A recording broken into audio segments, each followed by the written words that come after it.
सुप्रभात बच्चों, हिंदी की कक्षा में स्वागत है आप सभी का।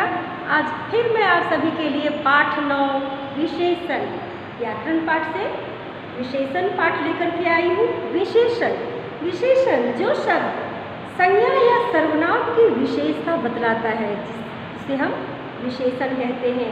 तो आप अपने पुस्तक में देखेंगे बच्चों कि एक हाथी का चित्र दर्शाया गया है और उसकी विशेषताओं का वर्णन किया गया है।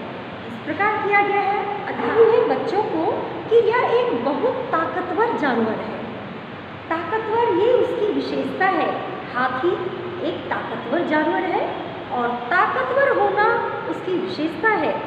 आगे है कि इसके बड़े बड़े कान होते हैं, तो कानों का जो आकार है वह काफ़ी बड़ा है, ये उसकी विशेषता है।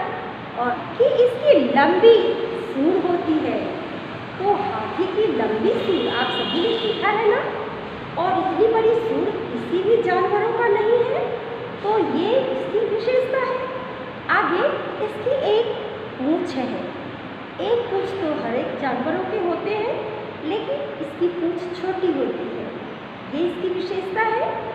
तो जो शब्द संज्ञा या सर्वनाम की विशेषता बताता है उसे हम विशेषण कहते हैं।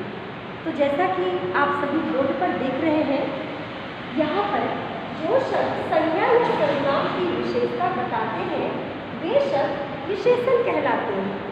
किसी की विशेषता जो बतलाए वे शब्द विशेषण कहलाए। तो हर एक जीव जंतुओं की अपनी विशेषता होती है। हर एक संज्ञा शब्द जितने भी जैसे कि एक गुड़िया ही आप ले लीजिए और गुड़िया को देखेंगे तो उसकी विशेषताओं को आप देखेंगे, इसकी कितनी सुंदर आँखें हैं, तो सुंदर आँखें उसकी विशेषता है। ये गुड़िया बहुत ही सुंदर है, तो सुंदरता उसकी विशेषता है।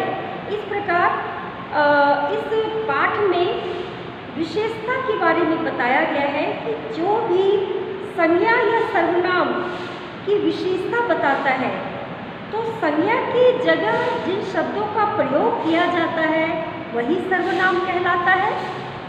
तो वो संज्ञा शब्द ही है, क्योंकि संज्ञा की जगह हमने सर्वनाम शब्द का प्रयोग किया है और इसकी जो विशेषता बताता है वो विशेषण कहलाता है। तो आज के पाठ में इतना ही।